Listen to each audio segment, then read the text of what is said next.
back, dear children, to today's class. Hope all of you are doing good. Let's begin this class with a small prayer. Kindly join your hands and close your eyes. Prayer. Father God, come be with us today. Fill our hearts with joy. Fill our minds with learning. Hold my hand and lead the way. Help me be good every day. Let me know what is right and what is wrong. Keep me safe day and night. Let me know what you have planned. Lead the way, God. I ask this through Christ Jesus, our Lord. Amen.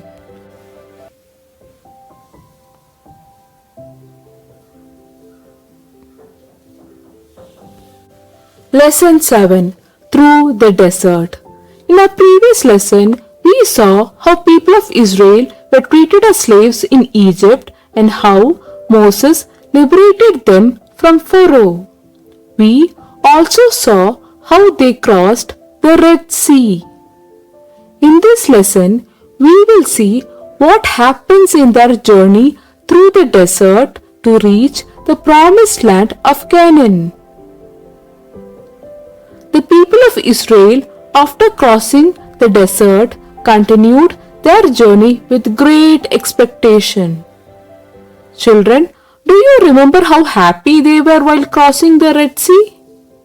Yes, their dream was the promised land of Canaan.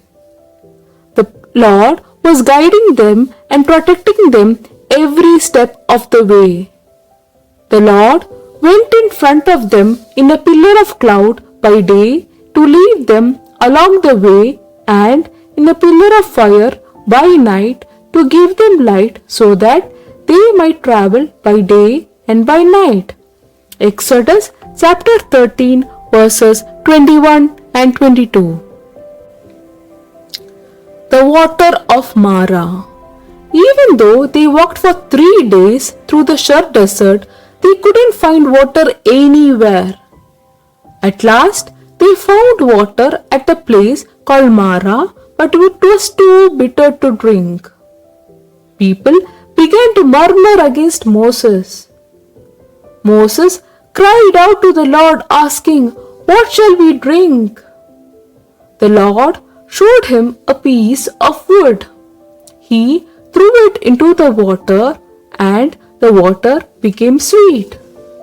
Exodus chapter 15 verse 24 and 25. Manna and quails. The people of Israel reached the desert of Sin. In the unbearable heat, they were exhausted by hunger and thirst. They forgot God and murmured against Moses and Aaron. God saw the hardships of the Israelites. He gave them plenty to eat in the morning and in the evening. In the morning, they got something like frosty wafers. All were surprised to see the strange thing on the ground and asked one another, "Manna, manna," meaning in their language, "What is it?" That is how the bread from heaven came to be called manna. They collected plenty of it and ate their fill. Manna was like coriander seed, white, and the taste of it was like wafers made with honey. We read this in Exodus chapter 16 verse 31.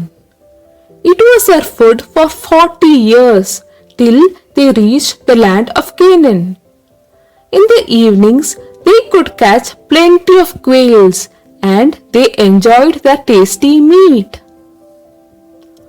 Once, during their long journey, the Israelites suffered from lack of water to drink. God asked Moses to strike the rock of Horeb with his staff. When he did so, a spring sprouted forth from the rock and the people could drink as much as they wanted. Exodus chapter 17 verse 6. Thus, God looked after the people of Israel by giving them plenty to eat and drink. This made them happy. Children, Do you remember in New Testament as well? We see a similar blessing where Jesus feeds multitude of people with just 5 loaves of bread and 2 fishes. Yes, as we read in Matthew chapter 6 verse 31, God says, "Do not worry saying what shall we eat or what shall we drink or what shall we wear? For your heavenly Father knows that you need them. Seek first His kingdom and His righteousness, and all these things will be given to you as well." The Covenant of Sinai.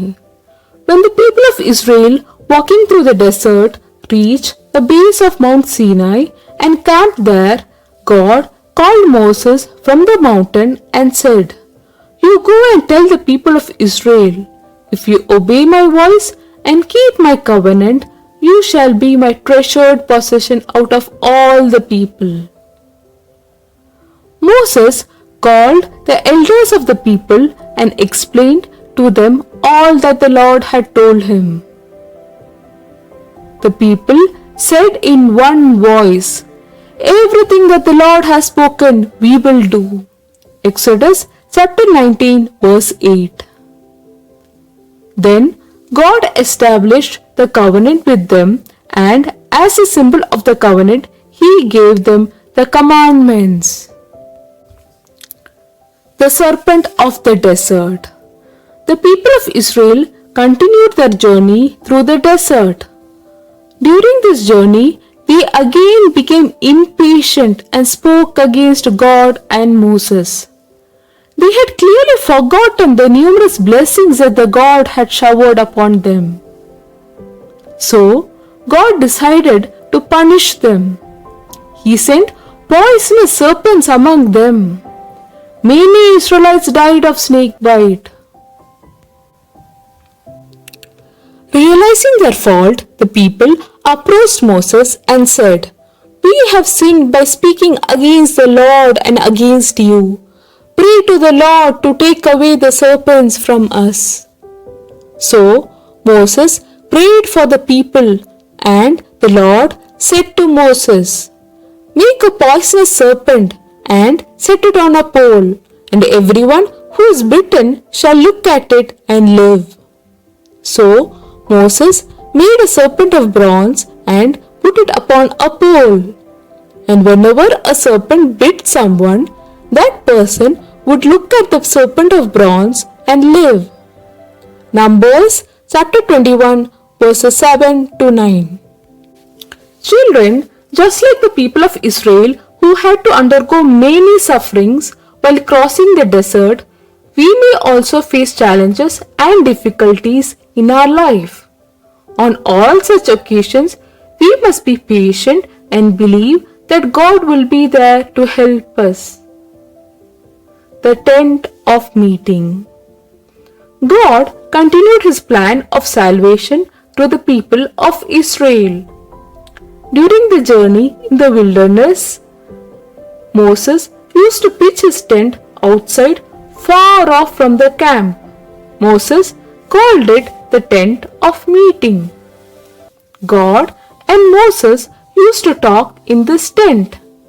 We find a beautiful description of this in the book of Exodus chapter 33 verses 7 to 11. Whenever Moses went to the tent, the people used to stand in front of their respective tents and watch till he entered the tent. When Moses entered the tent, the pillar of cloud would descend and stand at the entrance of the tent, and Lord would speak with Moses face to face as one speaks to a friend.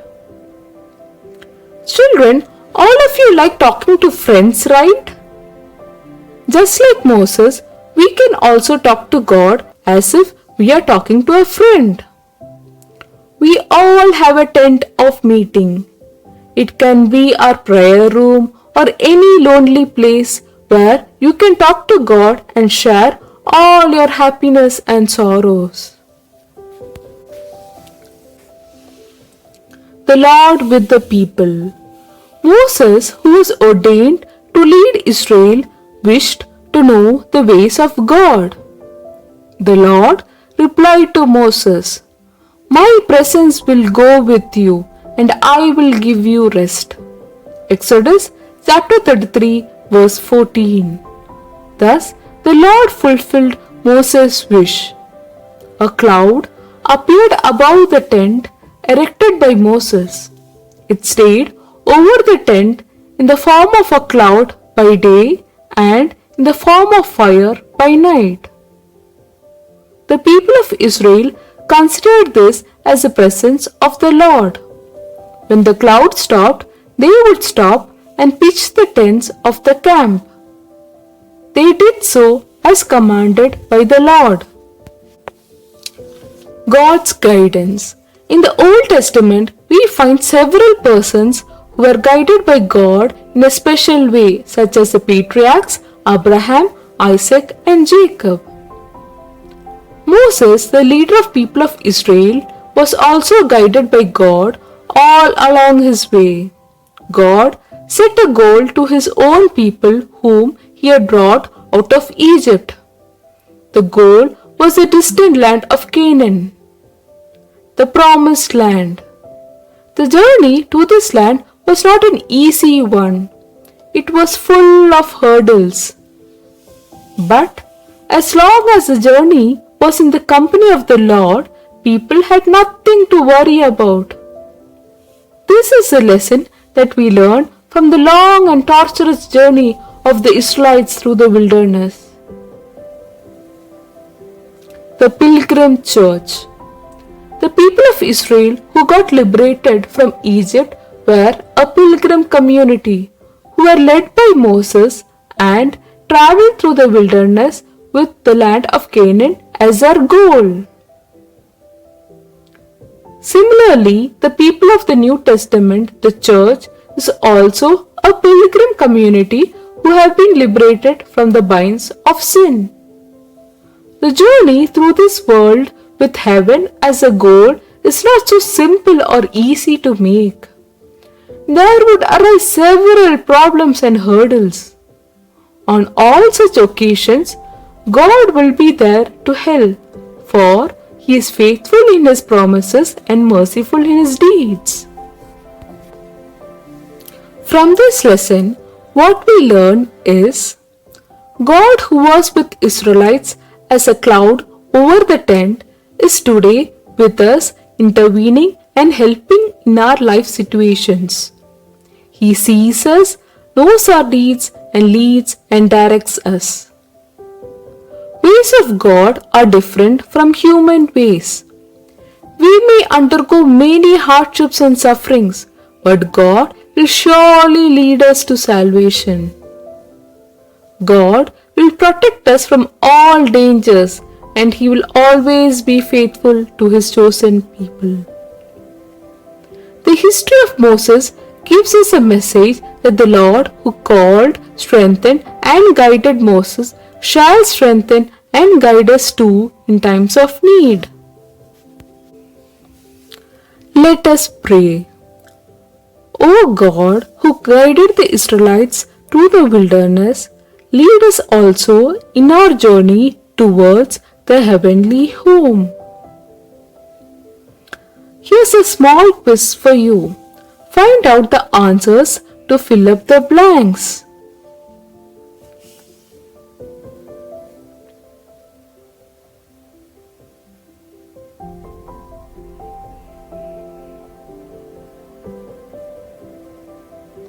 Let's see if you got it right.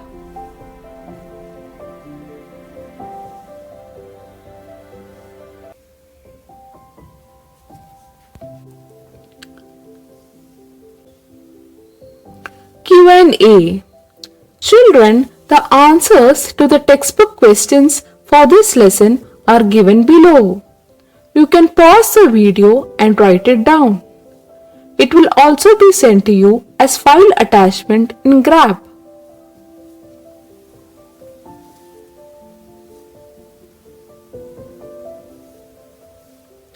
So children, in this lesson, we saw how Lord was traveling with the people of Israel throughout their journey across the desert. Likewise, He is always with us. All we have to do is to recognize His voice and walk through the ways that He shows us. Then we shall be able to reach our goal, the kingdom of heaven. With this, we conclude today's class. See you next week. May God bless you all.